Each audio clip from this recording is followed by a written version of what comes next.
ਦਸਵੇਂ ਗੋਬਿੰਦ ਸਿੰਘ ਗੁਰੂ। ਨਮੋ ਵਾਹਿਗੁਰੂ। ਚਰਨ ਅਰਵਿੰਦ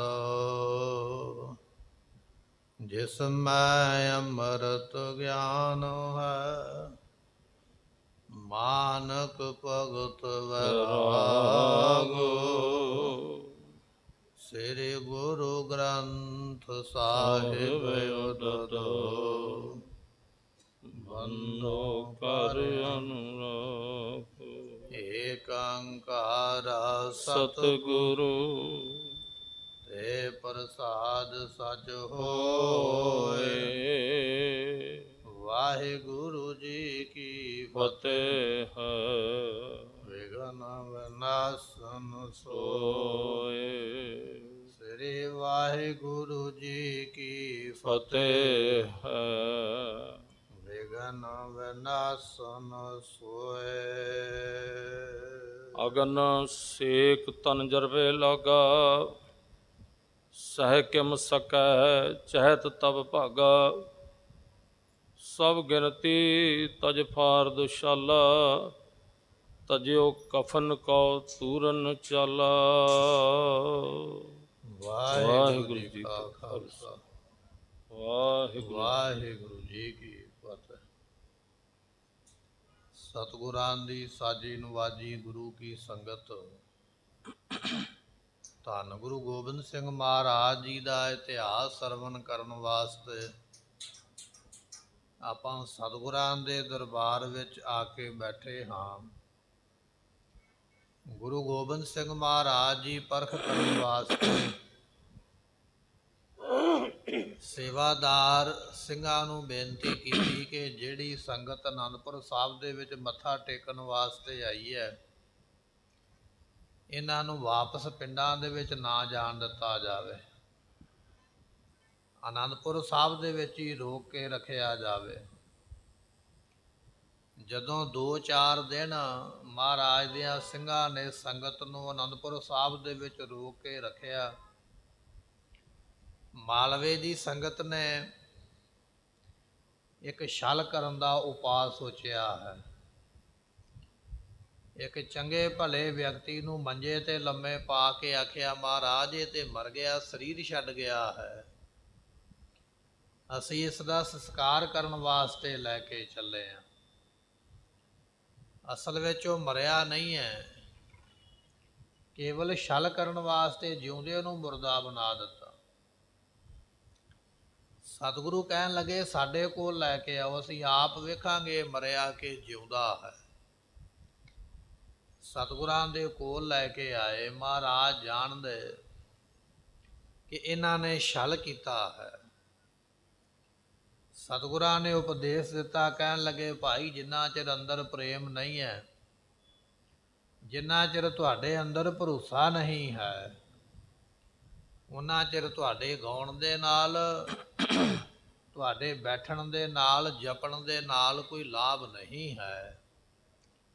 ਸਤਿਗੁਰਾਂ ਨੇ ਉਦਾਹਰਣ ਵੀ ਦਿੱਤੀ ਹੈ। ਮਹਾਰਾਜ ਕਹਿਣ ਲੱਗੇ, ਪਾਣੀ ਦੇ ਵਿੱਚ ਡੱਡੂ ਨਹਾਉਂਦਾ ਹੈ, ਤੋਤਾ ਬੜੀ ਸੋਹਣੀ ਆਵਾਜ਼ ਵਿੱਚ ਬੋਲਦਾ ਹੈ, ਮੋਰ ਬੜਾ ਸੋਹਣਾ ਨੱਚਦਾ ਹੈ, ਪਰ ਇਹਨਾਂ ਵਿੱਚੋਂ ਪ੍ਰਾਪਤੀ ਕਿਸੇ ਨੂੰ ਨਹੀਂ ਹੈ।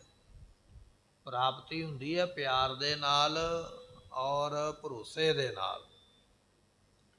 ਇਹ ਬਚਨ ਕਰਕੇ ਸਤਿਗੁਰੂ ਜੀ ਇਹਨਾਂ ਦਾ ਝੂਠ ਹੁਣ ਸੰਗਤ ਦੇ ਸਾਹਮਣੇ ਲਿਆਉਣ ਵਾਸਤੇ ਕੀ ਕੌਤਕ ਰਚਨਗੇ, ਉਹ ਆਪਾਂ ਅੱਜ ਸਰਵਣ ਕਰਾਂਗੇ।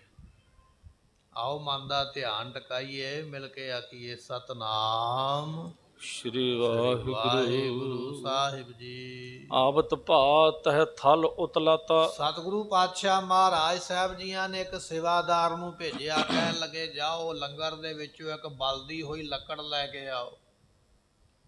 ਲੱਕੜ ਕਾਹਦੇ ਵਾਸਤੇ ਮੰਗਾਈ ਹੈ ਕਿ ਜਿਹੜਾ ਆਖਦੇ ਨਾ ਵੀ ਮੰਜੇ ਤੇ ਮੁਰਦਾ ਪਿਆ ਹੈ, ਉਹਦੇ ਮੰਜੇ ਨੂੰ ਅੱਗ ਲਾਉਣ ਵਾਸਤੇ। ਸੇਵਾਦਾਰ ਦੌੜ ਕੇ ਗਿਆ, ਲੰਗਰ ਦੇ ਵਿੱਚੋਂ ਇੱਕ ਮੋਟੀ ਲੱਕੜ ਬਲਦੀ ਹੋਈ ਲੈ ਕੇ ਛੇਤੀ ਦੇ ਨਾਲ ਆਇਆ ਹੈ। ਜਵਲਤ ਹਾਥ ਮੈਂ ਗਹਿਓ ਚੁਮਾਤਾ। ਤੇ ਇਸ ਨੇ ਸਾਰੀਆਂ ਲੋਹਾਂ ਬਲਦੀਆਂ ਪਈਆਂ, ਲੋਹ ਦੇ ਥੱਲੇ ਵੇਖਿਆ ਇੱਕ ਥਾਂ ਤੇ ਬੜੀ ਸੋਹਣੀ ਲੱਕੜ ਬਲਦੀ ਪਈ ਹੈ। ਉਹ ਲੱਕੜ ਇਹ ਸੇਵਾਦਾਰ ਨੇ ਆਪਣੇ ਹੱਥ ਵਿੱਚ ਪਕੜ ਲਈ ਹੈ। ਦਇਓ ਮਿਰਤਕ ਕੀ ਸੀੜੀ ਤਰੇ। ਤੇ ਸਤਿਗੁਰਾਂ ਨੇ ਆਖੇ, ਸਤਿਗੁਰਾਂ ਦੇ ਕੋਲ ਲੈ ਕੇ ਆਇਆ, ਮਹਾਰਾਜ ਲੱਕੜ ਲੈ ਆਂਦੀ, ਕੀ ਕਰੀਏ? ਸਤਿਗੁਰੂ ਕਹਿੰਦੇ ਜਿਹੜੇ ਮੰਜੇ ਦੇ ਉੱਪਰ ਮੁਰਦਾ ਲੰਮੇ ਪਾਇਆ ਨਾ, ਇਸ ਮੰਜੇ ਦੇ ਥੱਲੇ ਅੱਗ ਬਾਲ ਦਿਓ, ਇਹ ਲੱਕੜ ਥੱਲੇ ਰੱਖ ਦਿਓ ਮੰਜੇ ਤੇ ਜਦੋਂ ਮਹਾਰਾਜ ਜੀ ਦਾ ਬਚਨ ਮੰਨ ਕੇ ਉਹ ਬਲਦੀ ਹੋਈ ਲੱਕੜ ਉਸ ਮੰਜੇ ਦੇ ਥੱਲੇ ਰੱਖੀ ਹੈ। ਜਿਮ ਗੁਰ ਕਹੀ ਤਥਾ ਹੀ ਕਰੇ। ਸਤਿਗੁਰੂ ਪਾਤਸ਼ਾਹ ਨੇ ਜਿਵੇਂ ਹੁਕਮ ਕੀਤਾ ਸੇਵਾਦਾਰ ਨੂੰ, ਸੇਵਾਦਾਰ ਉਸੇ ਤਰ੍ਹਾਂ ਕਰਦੇ ਪਏ, ਬਲਦੀ ਹੋਈ ਲੱਕੜ ਮੰਜੇ ਦੇ ਥੱਲੇ ਰੱਖ ਦਿੱਤੀ ਹੈ। ਅਗਨ ਸੇਕ ਤਨ ਜਰਵੇ ਲਾਗਾ। ਇਹ ਜਿਹੜਾ ਮੰਜੇ ਦੇ ਉੱਪਰ ਲੰਮੇ ਪਿਆ ਸੀ ਨਾ, ਖਫਨ ਪਾ ਕੇ ਤੇ ਉੱਪਰ ਚਾਦਰ ਲਈ ਹੋਈ, ਮੈਂ ਤੇ ਮਰਿਆ ਹੋਇਆ, ਤੇ ਜਦੋਂ ਮੰਜੇ ਤੇ ਪੈਰ ਨੂੰ ਸੇਕ ਲੱਗਾ ਥੱਲੇ ਢੂਈ ਨੂੰ, ਉਹ ਲੱਕੜ ਬਲਦੀ ਪਈ ਆ, ਉਹਦਾ ਸੇਕ ਜਾ ਕੇ ਲੱਕ ਨੂੰ ਲੱਗਾ। ਇਹ ਜਿਹੜਾ ਮੰਜੀ ਦੇ ਉੱਪਰ ਪਿਆ ਹੋਇਆ ਹੈ, ਸਹਿ ਕਿਮ ਸਕੈ ਹੈ ਚਹਿਤ ਤਬ ਭਾਗਾ। ਹੁਣ ਇਹ ਸਹਿ ਨਹੀਂ ਸਕਦਾ। ਸੇਕ ਪਹਿਲਾਂ 1-2 ਮਿੰਟ ਤੇ ਸਹਾਰ ਲਿਆ, ਲੱਕੜ ਬਲਦੀ ਪਈ ਹੈ, ਸੇਕ ਵੱਧਦਾ ਪਿਆ ਹੈ। ਹੁਣ ਸੇਕ ਉਹਦਾ ਸਹਿਆ ਨਹੀਂ ਜਾਂਦਾ, ਲੱਕੜ ਦੀ ਤਪਸ਼, ਅੱਗ ਹੁਣ ਝੱਲੀ ਨਹੀਂ ਜਾਂਦੀ ਮੰਜੇ ਤੋਂ, ਤੇ ਹੁਣ ਭੱਜਣਾ ਚਾਹੁੰਦਾ ਵੀ ਉੱਠ ਕੇ ਮੰਜੇ ਤੋਂ ਭੱਜ ਆਵਾਂ, ਕਿਉਂਕਿ ਜੇ ਫੜਿਆ ਗਿਆ ਤੇ ਸਤਿਗੁਰੂ ਮਾਰਨਗੇ ਬਹੁਤ, ਲੋਕ ਵੀ ਮਖੌਲ ਕਰਨਗੇ। ਇਹ ਮੰਜੇ ਤੇ ਜਿਹੜਾ ਮੁਰਦਾ ਬਣ ਕੇ ਪਿਆ ਸੀ ਨਾ, ਭੱਜਣਾ ਚਾਹੁੰਦਾ ਹੈ ਜਦੋਂ ਸੇਕ ਲੱਗਾ ਹੈ। ਸਭ ਗਿਣਤੀ ਤਜ ਫਾਰ ਦੁਸ਼ਾਲਾ। ਮਨ ਵਿੱਚ ਸੋਚਦਾ ਵੀ ਕੀ ਕਰਾਂ, ਭੱਜਾਂਗੇ ਰੁਕ ਜਾਵਾਂ, ਰੁਕਾਂਗਾ ਤੇ ਸੜਾਂਗਾ, ਭੱਜਣ ਤੋਂ ਬਿਨਾ ਕੋਈ ਬਚਾਅ ਨਹੀਂ ਹੈ। ਛੇਤੀ ਦੇ ਨਾਲ ਚਾਦਰ ਆਪਣੇ ਉੱਪਰੋਂ ਲਾਹ ਕੇ ਪਰੇ ਮਾਰੀ ਤੇ ਖਫਣ ਜਿਹੜਾ ਗਲ ਵਿੱਚ ਪਾਇਆ ਸੀ ਪਾੜ ਕੇ ਤੇ ਛਾਲ ਮਾਰ ਕੇ ਮੰਜੇ ਤੋਂ ਉੱਠਿਆ ਹੈ। ਤਜਿਓ ਕਫਨ ਕੋ ਤੂਰਨ ਚਾਲਾ। ਤੇ ਕਹਿਣ ਲੱਗੇ ਪਾੜ ਕੇ ਚਾਦਰ, ਮੰਜੇ ਤੋਂ ਉੱਠ ਕੇ ਤੇ ਭੱਜ ਹੀ ਪਿਆ, ਨੇ ਪਿੱਛੇ ਮੁੜ ਕੇ ਵੇਖਿਆ ਹੀ ਨਹੀਂ ਕਿਸੇ ਵੱਲ, ਜਿੱਧਰ ਨੂੰ ਰਾਹ ਮਿਲਿਆ ਨਾ ਬੜੀ ਛੇਤੀ ਦੌੜਿਆ ਹੈ। ਭਾਗ ਗਇਓ ਚੀਰਤ ਵੱਡ ਭੀਰ। ਸਤਿਗੁਰਾਂ ਦੇ ਕੋਲ ਸੰਗਤ ਤੇ ਬੜੀ ਬੈਠੀ ਹੈ, ਪਰ ਇਹਨੇ ਬਹੁਤੀ ਸੰਗਤ ਦਾ ਕੋਈ ਬਹੁਤਾ ਵਿਚਾਰ ਨਹੀਂ ਕੀਤਾ। ਸੰਗਤ ਦੇ ਵਿੱਚੋਂ ਦੀ ਜਿੱਧਰੋਂ ਕਿਤੇ ਉਹ ਰਾਹ ਮਿਲਿਆ, ਪੈਰ ਰੱਖ ਕੇ ਤੇ ਉਸਨੇ ਭੱਜ ਜਾਣਾ ਕੀਤਾ ਹੈ। ਨਹਿ ਥਿਰ ਭਇਓ ਕਿਸੀ ਕੇ ਤੀਰ। ਕਿਸੇ ਦੇ ਕੋਲ ਨਹੀਂ ਖਲੋਤਾ, ਨਾ ਸੰਗਤ ਦੇ ਕੋਲ, ਨਾ ਸੇਵਾਦਾਰਾਂ ਦੇ ਕੋਲ। ਜਿਸ ਦੇ ਕੋਲ ਵੀ ਖੜ ਗਿਆ, ਮੈਨੂੰ ਫੜ ਕੇ ਮਹਾਰਾਜ ਨੂੰ ਫੜਾ ਦੇਣਗੇ, ਡਰਦਾ ਹੋਇਆ ਕਿਸੇ ਕੋਲ ਖੜਿਆ ਨਹੀਂ, ਬੜੀ ਛੇਤੀ ਦੌੜਿਆ ਹੈ। ਨਰ ਸੰਗਤ ਕੇ ਸਭ ਬਿਸਮਾਏ। ਜਿਹੜੀ ਸੰਗਤ ਬੈਠੀ ਸੀ ਮਹਾਰਾਜ ਦੇ ਕੋਲ, ਸਾਰੇ ਹੈਰਾਨ ਹੋ ਗਏ। ਇਹ ਹੁਣੇ ਥੋੜਾ ਸਮਾਂ ਪਹਿਲਾਂ ਰੋਂਦੇ ਪਏ ਸੀ ਵੀ ਸਾਡਾ ਬੰਦਾ ਮਰ ਗਿਆ, ਜਿਹਦੇ ਵਾਸਤੇ ਰੋਂਦੇ ਪਏ ਉਹ ਤੇ ਦੌੜ ਗਿਆ, ਛਾਲ ਮਾਰ ਕੇ ਭੱਜ ਗਿਆ। ਜਦੋਂ ਸੰਗਤ ਨੂੰ ਇਹ ਕਹਾਣੀ ਪਤਾ ਲੱਗੀ, ਸਾਰੇ ਹੈਰਾਨ ਹੋਏ ਹਨ। ਇਹ ਭਾਣਾ ਕਿਆ ਗੁਰ ਵਰਤਾਏ। ਸੰਗਤ ਮਨ ਵਿੱਚ ਸੋਚਦੀ ਹੈ ਵੀ ਮਹਾਰਾਜ ਨੇ ਇਹ ਭਾਣਾ ਕੀ ਵਰਤਾਇਆ। ਸੰਗਤ ਸਤਿਗੁਰਾਂ ਨੂੰ ਕਿਵੇਂ ਪਤਾ ਲੱਗਾ ਹੈ ਵੀ ਇਹ ਸੱਚੀ ਮੁੱਚੀ ਨਹੀਂ ਮਰਿਆ, ਇਹ ਝੂਠ ਬੋਲ ਕੇ ਪਖੰਡ ਕਰਦਾ ਪਿਆ। ਸਤਿਗੁਰਾਂ ਨੇ ਕੀ ਕੌਤਕ ਵਰਤਾਇਆ ਹੈ। ਸੰਗਤ ਬੜੀ ਹੈਰਾਨ ਹੈ। ਕੀਰਤਨੀਏ ਸਿੱਖ ਸ਼ਬ ਘਰ ਘੇਰੇ। ਕਹਿਣ ਲੱਗੇ ਜਿਹੜੇ ਉਸ ਵੇਲੇ ਕੀਰਤਨ ਕਰਦੇ ਪਏ ਸਨ, ਮੁਰਦੇ ਦੇ 4 ਚੁਫੇਰੇ ਬੈਠੇ ਹੋਏ ਵਾਜੇ ਗਾਜੇ ਲੈ ਕੇ ਉੱਚੀ ਉੱਚੀ ਪੜ੍ਹਦੇ ਪਏ ਸਨ, ਉਸ ਮਰੇ ਹੋਏ ਪ੍ਰਾਣੀ ਦੇ ਕੋਲ ਸ਼ਬਦ ਪੜ੍ਹ ਕੇ ਸੁਣਾਉਂਦੇ ਪਏ ਸਨ। ਤੇ ਕਹਿਣ ਲੱਗੇ ਬਾਕੀ ਜਿਹੜੇ ਉਹਦੇ ਘਰ ਦੇ ਮੈਂਬਰ ਬਣੇ ਸਨ, ਕੋਈ ਮਾਮਾ ਬਣਿਆ, ਕੋਈ ਚਾਚਾ ਬਣਿਆ, ਕੋਈ ਰਿਸ਼ਤੇਦਾਰ ਬਣਿਆ, ਇੱਕ ਪਾਸੇ ਤੇ ਸ਼ਬਦ ਪੜ੍ਹਨ ਵਾਲੇ ਮੰਜੇ ਦੇ ਬੈਠੇ, ਦੂਜੇ ਪਾਸੇ ਜਿਹੜੇ ਆਪਣੇ ਆਪ ਨੂੰ ਰਿਸ਼ਤੇਦਾਰ ਕਹਿੰਦੇ ਸਨ ਉਹ ਵੀ ਬੈਠੇ ਹੋਏ। ਪਰ ਹੈਰਾਨਗੀ ਤਾਂ ਹੈ ਜਿਹਦੇ ਵਾਸਤੇ ਬੈਠੇ ਉਹ ਤੇ ਉੱਠ ਕੇ ਭੱਜ ਗਿਆ, ਮੰਜੇ ਦੇ ਕੋਲ ਉਹ ਸ਼ਬਦ ਪੜ੍ਹਨ ਵਾਲੇ ਵੀ ਬੈਠੇ ਤੇ ਰਿਸ਼ਤੇਦਾਰ ਬੈਠੇ ਰਹਿ ਗਏ ਹਨ। ਵਿਖੇ ਸ਼ਰਮਿੰਦਤ ਭਏ ਕਨੇਰੇ। ਜਦੋਂ ਸਤਿਗੁਰਾਂ ਨੇ ਵੇਖਿਆ ਨਾ ਇਹਨਾਂ ਦੇ ਵੱਲ ਜਿਹੜੇ ਸ਼ਬਦ ਪੜ੍ਹਦੇ ਸਨ, ਸ਼ਰਮ ਬੜੀ ਆਈ ਵੀ ਅਸੀਂ ਤੇ ਕੀ ਬਣ ਕੇ ਵਿਖਾਉਂਦੇ ਪਏ। ਮਹਾਰਾਜ ਨੂੰ ਤੇ ਪਤਾ ਲੱਗ ਗਿਆ ਸਾਡਾ ਪਾਜ ਉਗੜ ਗਿਆ ਹੈ, ਸ਼ਰਮਿੰਦੇ ਹੋ ਕੇ ਨੀਵੀਆਂ ਪਾ ਲਈਆਂ, ਉੱਪਰ ਨਹੀਂ ਵੇਖਦੇ।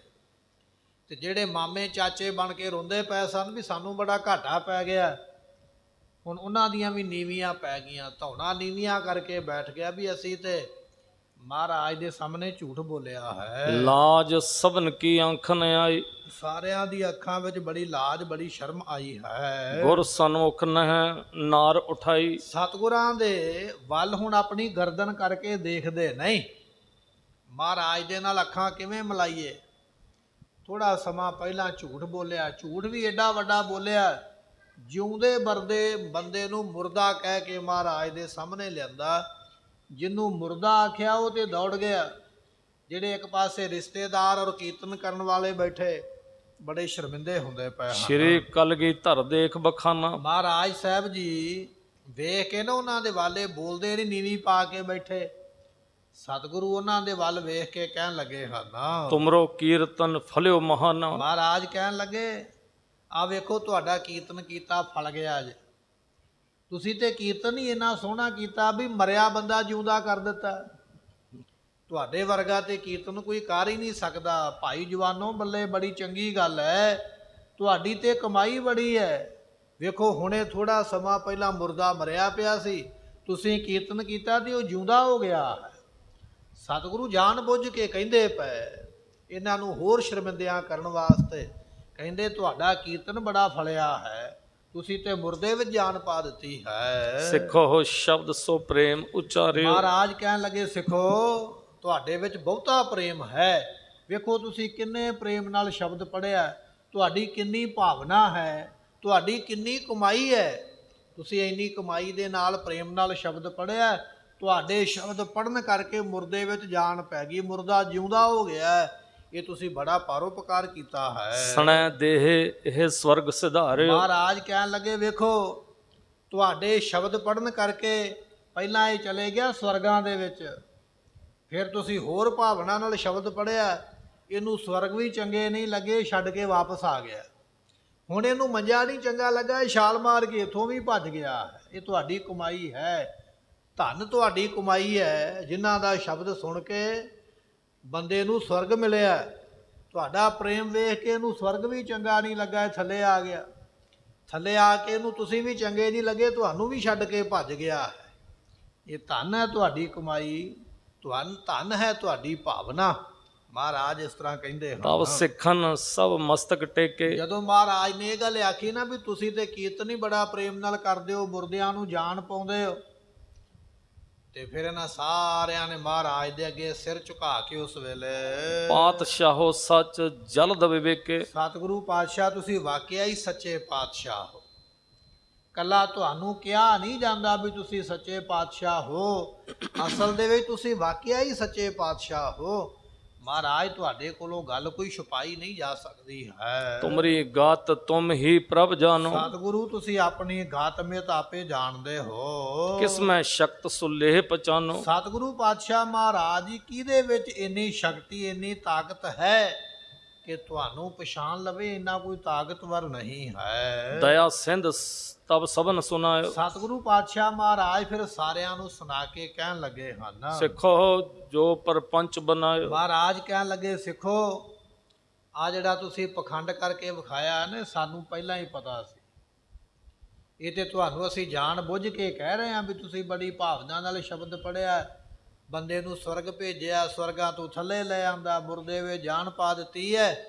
ਇਹ ਤੇ ਤੁਹਾਨੂੰ ਅਸੀਂ ਜਾਣ ਬੁੱਝ ਕੇ ਆਖਿਆ ਹੈ, ਪਰ ਤੁਹਾਡਾ ਪਖੰਡ ਸਾਰਿਆਂ ਨੂੰ ਪਤਾ ਹੈ। ਕਰ ਪੂਰਾ ਗਮਨਤ ਨਿਜ ਭਵਨੂ। ਸਤਿਗੁਰੂ ਪਾਤਸ਼ਾਹ ਮਹਾਰਾਜ ਕਹਿਣ ਲੱਗੇ, ਜੇ ਅਸੀਂ ਤੁਹਾਨੂੰ ਨਾ ਦੱਸਦੇ, ਅਸੀਂ ਸੋਚ ਲੈਂਦੇ ਵੀ ਚਲੋ ਕੋਈ ਗੱਲ ਨਹੀਂ, ਜੇ ਇਹਨਾਂ ਨੇ ਝੂਠ ਬੋਲ ਹੀ ਲਿਆ ਤੇ ਅਸੀਂ ਪਰਦਾ ਪਾ ਦਈਏ। ਜੇ ਅਸੀਂ ਤੁਹਾਡੀ ਗੱਲ ਚੁੱਪ ਕਰਕੇ ਸੁਣ ਲੈਂਦੇ ਔਰ ਤੁਹਾਨੂੰ ਇਹਦੇ ਬਾਬਤ ਕੁਝ ਨਾ ਕਹਿੰਦੇ, ਤੇ ਮਹਾਰਾਜ ਕਹਿੰਦੇ ਤੁਸੀਂ ਪਤਾ ਕੀ ਕਰਨਾ ਸੀ, ਤੁਸੀਂ ਜਾਣ ਲੱਗਿਆਂ ਬੜੀਆਂ ਕਿਲਕਾਰੀਆਂ ਮਾਰਦੇ ਜਾਣਾ ਸੀ, ਕੱਛਾਂ ਵਜਾਉਂਦੇ ਜਾਣਾ ਸੀ, ਤੁਸੀਂ ਹੱਸ ਕੇ ਇੱਕ ਦੂਜੇ ਨੂੰ ਮਖੌਲ ਕਰਨੇ ਸੀ। ਵੇਖਿਆ ਆਪਾਂ ਮਹਾਰਾਜ ਦੀਆਂ ਅੱਖਾਂ 'ਚ ਘਟਾ ਪਾ ਦਿੱਤਾ, ਮਹਾਰਾਜ ਨੂੰ ਤੇ ਪਤਾ ਹੀ ਕੁਝ ਨਹੀਂ ਹੈ। ਤੁਸੀਂ ਜਾਣ ਲੱਗਿਆਂ ਇਹ ਗੱਲਾਂ ਕਰਨੀਆਂ ਸੀ, ਤੁਹਾਡਾ ਗੁਰੂ ਦੇ ਉੱਪਰੋਂ ਭਰੋਸਾ ਉੱਠ ਜਾਣਾ ਸੀ ਵੀ ਗੁਰੂ ਨੂੰ ਤੇ ਪਤਾ ਹੀ ਕੁਝ ਨਹੀਂ ਹੈ। ਤੁਹਾਡੇ ਕੋਲੋਂ ਸੁਣ ਕੇ ਕਈਆਂ ਦੇ ਮਨ ਦਾ ਹੋਰ ਭਰੋਸਾ ਟੁੱਟਣਾ ਸੀ ਵੀ ਗੁਰੂ ਵੀ ਛਲਿਆ ਜਾ ਸਕਦਾ ਹੈ। ਅਸੀਂ ਇਹ ਤੁਹਾਡਾ ਝੂਠ ਤਾਂ ਫੜਿਆ ਕਿ ਤੁਸੀਂ ਜਾਂਦਿਆਂ ਹੋਇਆਂ ਇਹ ਹੰਕਾਰ ਨਾ ਲੈ ਕੇ ਜਾਇਓ ਵੀ ਗੁਰੂ ਨੂੰ ਪਤਾ ਨਹੀਂ ਲੱਗਾ, ਅਸੀਂ ਗੁਰੂ ਨਾਲੋਂ ਵੱਧ ਚਲਾਕ ਹਾਂ, ਬੜੇ ਸਿਆਣੇ ਹਾਂ, ਤੁਹਾਡੇ ਮਨ ਵਿੱਚ ਇਹ ਗੱਲ ਨਾ ਆਵੇ, ਤਾਂ ਕਰਕੇ ਤੁਹਾਡਾ ਝੂਠ ਪਕੜਿਆ ਹੈ। ਚਰਚਾ ਕਰਤ ਨਾ ਜਾਣਿਓ ਕਬਨੂ। ਸਤਿਗੁਰੂ ਪਾਤਸ਼ਾਹ ਕਹਿੰਦੇ ਤੁਸੀਂ ਰਾਹ ਵਿੱਚ ਇਹ ਗੱਲਾਂ ਕਰਨੀਆਂ ਸਨ, ਮਹਾਰਾਜ ਨੂੰ ਤੇ ਪਤਾ ਹੀ ਨਹੀਂ ਲੱਗਾ। ਜਿਹੜੇ ਬੁੱਢੇ ਨੇ ਸਲਾਹ ਦਿੱਤੀ ਸੀ ਵੀ ਜਿਉਂਦਾ ਬੰਦਾ ਮਾਰ ਕੇ ਮਹਾਰਾਜ ਕੋਲ ਲੈ ਕੇ ਚੱਲੀਏ, ਉਹਨੇ ਹੋਰ ਚੌੜੇ ਹੋ ਕੇ ਤੁਰਨਾ ਸੀ। ਵੇਖਿਆ, ਮੈਂ ਸਕੀਮ ਤੁਹਾਨੂੰ ਦੱਸੀ ਹੈ। ਜਿਹੜਾ ਮੰਜੇ ਤੇ ਮੁਰਦਾ ਬਣ ਕੇ ਲੰਮੇ ਪਿਆ ਸੀ, ਉਹਨੇ ਵੀ ਖੁਸ਼ ਹੋਣਾ ਸੀ ਕਿ ਮੈਂ ਐਕਟਿੰਗ ਹੀ ਇਦਾਂ ਦੀ ਕੀਤੀ ਆ, ਮਹਾਰਾਜ ਨੇ ਮੈਨੂੰ ਜਿਉਂਦੇ ਨੂੰ ਮੁਰਦਾ ਸਮਝ ਲਿਆ। ਜਿਨ੍ਹਾਂ ਨੇ ਮੰਜਾ ਚੁੱਕਿਆ ਉਹਨਾਂ ਨੇ ਆਪਣੀ ਵੱਖਰੀ ਤਾਰੀਫ ਕਰਨੀ ਸੀ ਵੀ ਅਸੀਂ ਮੰਜਾ ਚੁੱਕ ਕੇ ਰੋਏ ਬੜੇ। ਜਿਹੜੇ ਮਾਮੇ ਚਾਚੇ ਬਣੇ ਸਨ ਉਹਨਾਂ ਨੇ ਵੱਖਰਾ ਕਹਿਣਾ ਸੀ ਵੀ ਸਾਡਾ ਰੋਣਾ ਮਹਾਰਾਜ ਨੂੰ ਅਸਲੀ ਲੱਗਾ, ਤੇ ਕੀਰਤਨ ਕਰਨ ਵਾਲਿਆਂ ਨੇ ਕਹਿਣਾ ਸੀ ਸਾਡਾ ਤੇ ਕੀਰਤਨ ਮਹਾਰਾਜ ਨੂੰ ਅਸਲੀ ਲੱਗਾ। ਤੁਸੀਂ ਸਾਰਿਆਂ ਨੇ ਆਪਣੇ ਆਪ ਨੂੰ ਵਡਿਆਈ ਦੇਣੀ ਸੀ ਵੀ ਆਪਾਂ ਸਾਰੇ ਇੱਕ ਦੂਜੇ ਤੋਂ ਵੱਧ ਹਾਂ, ਜੋ ਗੁਰੂ ਨੂੰ ਛਲ ਕੇ ਆਏ ਹਾਂ। ਅਸੀਂ ਤਾਂ ਤੁਹਾਡਾ ਇਹ ਝੂਠ ਪਕੜਿਆ, ਤੁਹਾਡੇ ਮਨ ਵਿੱਚ ਹੰਕਾਰ ਨਾ ਰਹਿ ਜਾਵੇ। ਅਪਰ ਨਰਨ ਸਮ ਹਮ ਕਹੁ ਜਾਣਤ। ਸਤਿਗੁਰੂ ਕਹਿੰਦੇ ਤੁਸੀਂ ਜਾਣਨਾ ਸੀ ਵੀ ਮਹਾਰਾਜ ਤੇ ਹੋਰ ਬੰਦਿਆਂ ਵਰਗੇ ਨੇ। ਜਿਵੇਂ ਆਮ ਬੰਦੇ ਦੇ ਅੱਗੇ ਝੂਠ ਬੋਲਿਆ ਜਾਂਦਾ, ਆਮ ਬੰਦੇ ਦੇ ਅੱਗੇ ਛਲ ਕੀਤਾ ਜਾਂਦਾ, ਤੇ ਆਮ ਬੰਦੇ ਨੂੰ ਪਤਾ ਨਹੀਂ ਲੱਗਦਾ। ਤੁਸੀਂ ਕਹਿਣਾ ਸੀ ਵੀ ਗੁਰੂ ਗੋਬਿੰਦ ਸਿੰਘ ਮਹਾਰਾਜ ਵੀ ਇੱਕ ਆਮ ਹੀ ਬੰਦੇ ਨੇ, ਇਹਨਾਂ ਨੂੰ ਤੇ ਪਤਾ ਕੁਝ ਨਹੀਂ ਲੱਗਾ ਹੈ। ਸਿੱਖੀ ਸਿਦਕ ਹਿਰਦੈ ਤੁਮਹਾਨਤ। ਤੇ ਸਤਿਗੁਰੂ ਪਾਤਸ਼ਾਹ ਕਹਿੰਦੇ ਤੁਹਾਡੇ ਹਿਰਦੇ ਵਿੱਚੋਂ ਸਿੱਖੀ ਸਿਦਕ ਮੁੱਕ ਜਾਣਾ ਸੀ। ਵੈਸੇ ਵੀ ਮੁੱਕ ਹੀ ਗਿਆ, ਜਿਹੜਾ ਗੁਰੂ ਅੱਗੇ ਆ ਕੇ ਤੁਸੀਂ ਛਲ ਕੀਤਾ, ਇਹ ਸਿੱਖੀ ਅਤੇ ਸਿਦਕ ਦੋਨੇ ਤੁਸੀਂ ਨਾਸ ਕਰ ਲੈਣੇ ਹਨ। ਜਾਂ ਤੇ ਨਹਿ ਪ੍ਰਾਪਤ ਕਲਿਆਣ। ਤੇ ਸਤਿਗੁਰੂ ਪਾਤਸ਼ਾਹ ਕਹਿਣ ਲੱਗੇ ਜੇ ਤੁਹਾਡੇ ਚੋਂ ਸਿਦਕ ਮੁੱਕ ਜਾਂਦਾ ਤੇ ਤੁਹਾਨੂੰ ਕਲਿਆਣ ਨਹੀਂ ਸੀ ਮਿਲਣੀ। ਜੇ ਸਿਦਕ ਨਾਮ ਭਰੋਸੇ ਦਾ ਹੈ, ਜੇ ਗੁਰੂ ਦੇ ਉੱਪਰ ਭਰੋਸਾ ਟੁੱਟ ਜਾਵੇ ਨਾ ਸਿੱਖਾ, ਇਹ ਬਚਨ ਪੱਲੇ ਬੰਨ ਲਾ ਵੀ ਫਿਰ ਮੁਕਤੀ ਨਹੀਂ ਮਿਲਦੀ ਹੈ। ਉਹਨਾਂ ਚਿਰ ਮੁਕਤ ਨਹੀਂ ਹੋਈਦਾ ਜਿੰਨਾ ਚਿਰ ਗੁਰੂ ਦੇ ਉੱਪਰ ਭਰੋਸਾ ਨਾ ਹੋਵੇ। ਅਸੀਂ ਸੋਚਿਆ ਇਹ ਸਾਡੀ ਸੰਗਤ ਹੈ, ਜੇ ਇਹਨਾਂ ਦਾ ਝੂਠ ਨਾ ਫੜਿਆ, ਇਹਨਾਂ ਦਾ ਸਾਡੇ ਉੱਪਰੋਂ ਭਰੋਸਾ ਟੁੱਟ ਜਾਣਾ ਹੈ, ਤੇ ਫਿਰ ਇਹਨਾਂ ਨੂੰ ਮੁਕਤੀ ਨਹੀਂ ਮਿਲਣੀ ਹੈ। ਹੋਤ ਨਰਕ ਕੀ ਗਤੀ ਨਿਦਾਨ। ਤੇ ਫਿਰ ਇਹ ਅਣਜਾਣਾ ਨੂੰ ਅੰਤ ਵੇਲੇ ਨਰਕ ਮਿਲਣਗੇ। ਜਿਹਨੂੰ ਗੁਰੂ ਤੇ ਭਰੋਸਾ ਨਹੀਂ ਰਹਿੰਦਾ ਉਹ ਫਿਰ ਮੁਕਤ ਨਹੀਂ ਹੁੰਦਾ ਹੈ, ਮਰ ਕੇ ਨਰਕਾਂ ਨੂੰ ਚਲੇ ਜਾਂਦਾ ਹੈ। ਸਤਿਗੁਰੂ ਕਹਿੰਦੇ ਅਸੀਂ ਤੁਹਾਡਾ ਝੂਠ ਤਾਂ ਫੜਿਆ ਹੈ, ਤੁਹਾਡੇ ਮਨ ਵਿੱਚ ਮਾਣ ਆਵੇਗਾ ਵੀ ਅਸੀਂ ਗੁਰੂ ਨੂੰ ਛਲ ਲਿਆ ਹੈ, ਤੇ ਤੁਹਾਡਾ ਗੁਰੂ ਦੇ ਉੱਪਰ ਭਰੋਸਾ ਨਹੀਂ ਰਹਿਣਾ ਤੇ ਤੁਸੀਂ ਮਰ ਕੇ ਅੰਤ ਵੇਲੇ ਨਰਕਾਂ ਨੂੰ ਪੈਣਾ ਸੀ। ਅਸੀਂ ਉਸ ਕਰਕੇ ਤੁਹਾਨੂੰ ਇਹ ਬਚਨ ਇੱਥੇ ਦੱਸੇ ਹਨ। ਹਮ ਸਿੱਖਨ ਕੋ ਚਹਿਤ ਉਧਾਰਿਓ। ਤੇ ਸਤਿਗੁਰੂ ਕਹਿੰਦੇ ਅਸੀਂ ਤੇ ਆਪਣੇ ਸਿੱਖਾਂ ਦਾ ਉਧਾਰ ਚਾਹੁੰਦੇ ਹਾਂ, ਸਿੱਖਾਂ ਦੀ ਮੁਕਤੀ ਚਾਹੁੰਦੇ ਹਾਂ, ਕਿ ਜਿਹੜਾ ਸਿੱਖ ਸਾਡੇ ਕੋਲ ਆਵੇ ਉਹਦੀ ਮੁਕਤੀ ਹੋ ਜਾਵੇ। ਜਾਂ ਤੇ ਤੁਮਰੋ ਕਪਟ ਉਘਾਰਿਓ। ਇਸ ਕਰਕੇ ਤੁਹਾਡਾ ਇਹ ਛਲ ਅਸੀਂ ਸੰਗਤ ਨੂੰ ਦੱਸਿਆ ਹੈ। ਜਾਣੋਗੇ ਅਬ ਅੰਤਰਜਾਮੀ। ਸਤਿਗੁਰੂ ਕਹਿੰਦੇ ਹੁਣ ਤੁਸੀਂ ਜਾਣੋਗੇ ਵੀ ਗੁਰੂ ਅੰਤਰਜਾਮੀ ਹੈ। ਜੇ ਅਸੀਂ ਨਾ ਦੱਸਦੇ ਤੁਸੀਂ ਕਹਿਣਾ ਗੁਰੂ ਤੇ ਇੱਕ ਆਮ ਬੰਦਾ, ਗੁਰੂ ਨੂੰ ਤੇ ਪਤਾ ਨਹੀਂ ਲੱਗਾ। ਤੁਹਾਡੀ ਸ਼ਰਧਾ ਟੁੱਟਣੀ ਸੀ, ਨਰਕਾਂ ਨੂੰ ਤੁਸੀਂ ਚਲੇ ਜਾਣਾ ਸੀ। ਗੁਰੂ ਦਾ ਤੇ ਕੁਝ ਵਿਗੜਨਾ ਨਹੀਂ ਹੈ, ਪਰ ਤੁਹਾਨੂੰ ਅਸੀਂ ਇਹ ਦੱਸਿਆ ਕਿ ਤੁਸੀਂ ਗੁਰੂ ਨੂੰ ਅਣਜਾਣ ਨਾ ਸਮਝੋ, ਗੁਰੂ ਸਭ ਕੇ ਜਾਣਦਾ ਹੈ। ਜਿਹੜੀ ਸੰਗਤ ਸਾਡੇ ਕੋਲ ਆਈ ਹੈ, ਅਸੀਂ ਨਹੀਂ ਚਾਹੁੰਦੇ ਵੀ ਉਹਨਾਂ ਵਿੱਚੋਂ ਕੋਈ ਨਰਕਾਂ ਵਿੱਚ ਪਏ। ਅਸੀਂ ਨਰਕਾਂ ਵਿੱਚ ਆਪਣੇ ਸਿੱਖ ਨੂੰ ਨਹੀਂ ਪਾਉਣਾ ਚਾਹੁੰਦੇ ਹਾਂ, ਅਸੀਂ ਸਿੱਖ ਨੂੰ ਬਚਾਉਣਾ ਚਾਹੁੰਦੇ ਹਾਂ ਨਰਕਾਂ ਦੀ ਅੱਗ ਤੋਂ। ਤੇ ਸਿੱਖ ਨਰਕਾਂ ਤੋਂ ਤਾਂ ਬਚੇਗਾ ਜੇ ਗੁਰੂ ਦੇ ਉੱਪਰ ਭਰੋਸਾ ਰੱਖੇਗਾ।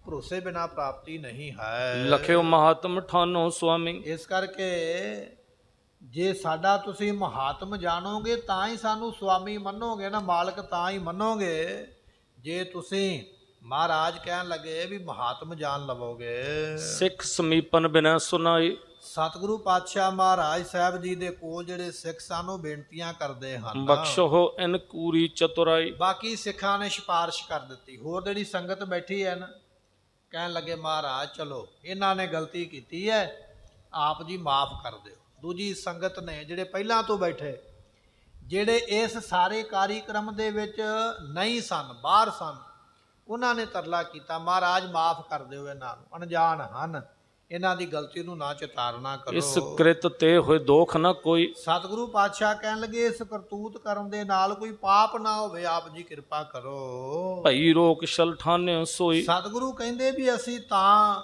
ਇਹ ਸੰਗਤ ਰੋਕੀ ਹੈ, ਆਪ ਵੱਲੋਂ ਜਾਣ ਵਾਸਤੇ ਇਹਨਾਂ ਨੇ ਰੋ ਕਰਕੇ ਤੇ ਛਲ ਕੀਤਾ ਹੈ।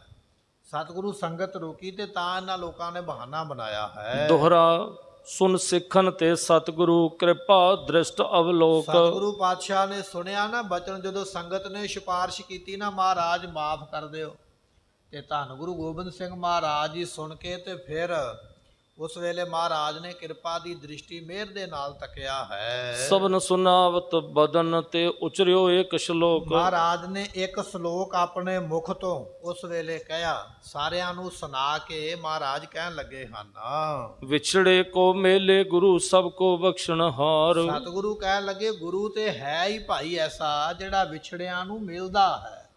ਵਿਛੜੇ ਕੋ ਮੇਲੇ ਗੁਰੂ, ਗੁਰੂ ਵਿਛੜੇ ਨੂੰ ਮੇਲ ਦਿੰਦਾ ਹੈ।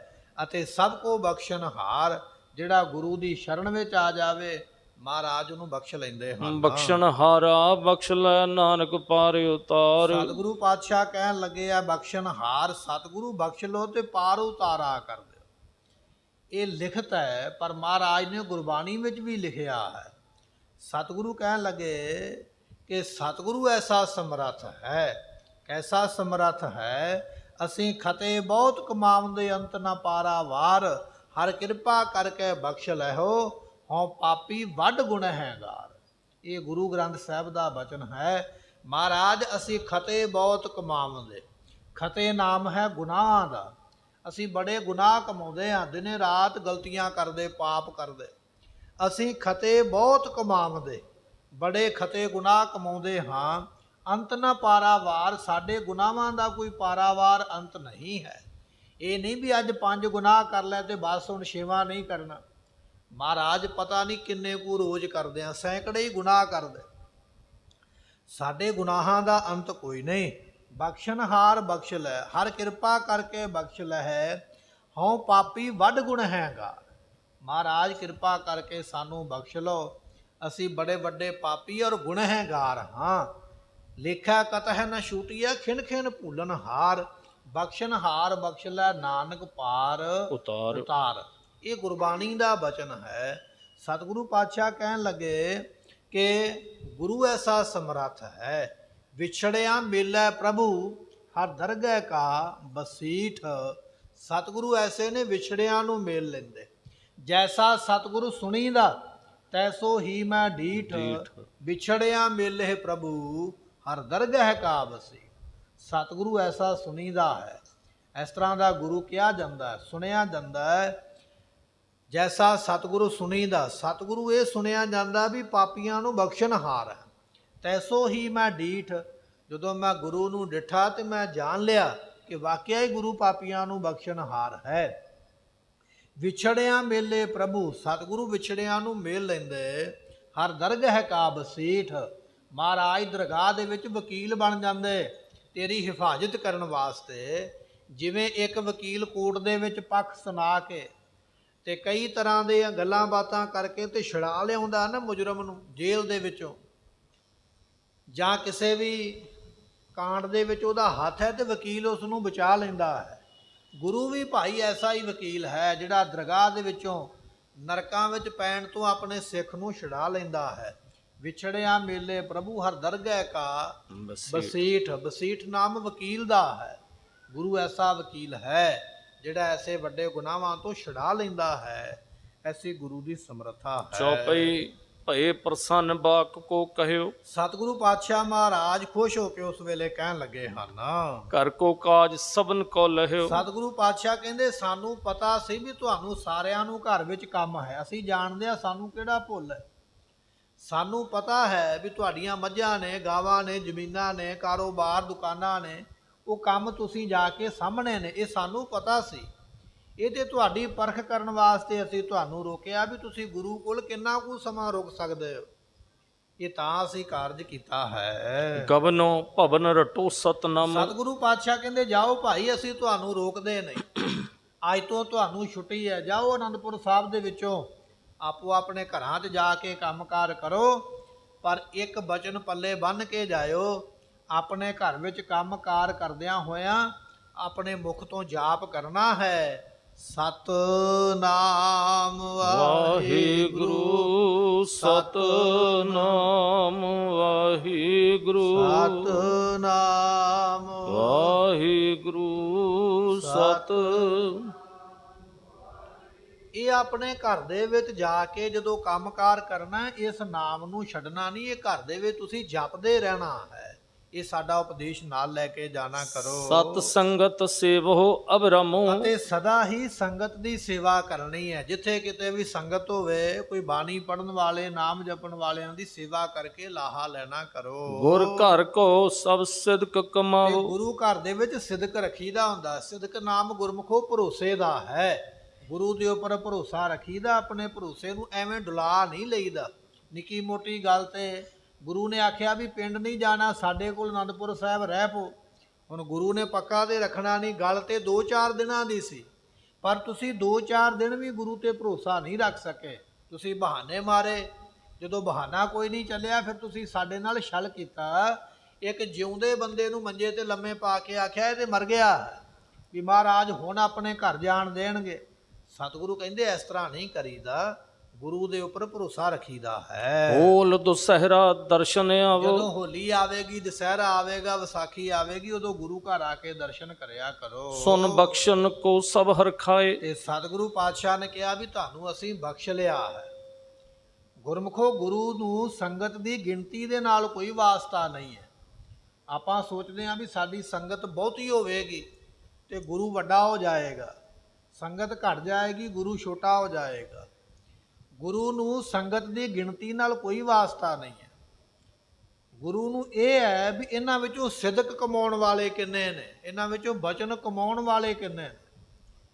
ਗੁਰੂ ਨੂੰ ਖਾਲਸਾ ਚਾਹੀਦਾ, ਬਚਨ ਮੰਨਣ ਵਾਲਾ। ਗੁਰੂ ਨੇ ਗਿਣਤੀ ਦਾ ਕੀ ਕਰਨਾ? ਗਿਣਤੀ ਤੇ ਭੇਡਾਂ ਦੀ ਵੀ ਬੜੀ ਹੈ। ਭੇਡਾਂ ਦੇ ਇੱਜੜਾਂ ਦੇ ਇੱਜੜ ਹੁੰਦੇ, ਹਜ਼ਾਰਾਂ ਭੇਡਾਂ ਇਕੱਠੀਆਂ ਹੋ ਕੇ ਚੱਲਦੀਆਂ, ਪਰ ਸ਼ੇਰ ਜੰਗਲ ਵਿੱਚ ਇਕੱਲਾ ਹੀ ਹੁੰਦਾ। ਗੁਰੂ ਨੂੰ ਸ਼ੇਰ ਚਾਹੀਦੇ, ਭਾਵੇਂ ਗਿਣਤੀ ਥੋੜੀ ਹੋਵੇ।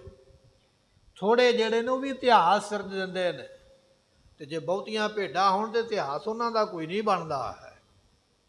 ਇਸ ਕਰਕੇ ਗੁਰੂ ਨੂੰ ਬਹੁਤਿਆਂ ਦੀ ਲੋੜ ਨਹੀਂ ਹੈ। ਗੁਰੂ ਨੇ ਬਚਨ ਇਹ ਕੀਤਾ, ਸਾਨੂੰ ਥੋੜੇ ਚਾਹੀਦੇ, ਪਰ ਚਾਹੀਦੇ ਉਹ ਨੇ ਜਿਹੜੇ ਬਚਨ ਮੰਨਣ ਵਾਲੇ ਹੋਣ, ਜਿਹੜੇ ਸਿਦਕ ਰੱਖਣ ਵਾਲੇ ਹੋਣ, ਜਿਹੜੇ ਕਮਾਈ ਕਰਨ ਵਾਲੇ ਹੋਣ, ਜਿਹੜੇ ਨਾਮ ਜਪਣ ਵਾਲੇ ਹੋਣ। ਸਾਨੂੰ ਉਹ ਚਾਹੀਦੇ, ਭਾਵੇਂ ਉਹ ਥੋੜੇ ਹੀ ਹੋਣ। ਅੱਜ ਅਸੀਂ ਵੀ ਇਸੇ ਤਰ੍ਹਾਂ ਵੇਖਦੇ ਹਾਂ ਨਾ, ਅੱਜ ਆਪਾਂ ਵੀ ਗਿਣਤੀ ਵੇਖਦੇ ਹਾਂ। ਸਿੱਖਾਂ ਦੀ ਇੰਨੀ ਗਿਣਤੀ ਹੈ, ਇੰਨੇ ਕਰੋੜ ਹੈ, ਪਰ ਉਨੇ ਕਰੋੜ ਜਿੰਨੇ ਅਸੀਂ ਕਹਿੰਦੇ ਪਏ ਹਾਂ, ਉਹਦੇ ਵਿੱਚੋਂ ਸਿੱਖ ਕਿੰਨੇ ਕੁ ਨੇ? ਸੈਂਕੜੇ ਹੀ ਹੋਣਗੇ ਜਾਂ ਹਜ਼ਾਰ ਹੋਣਗੇ।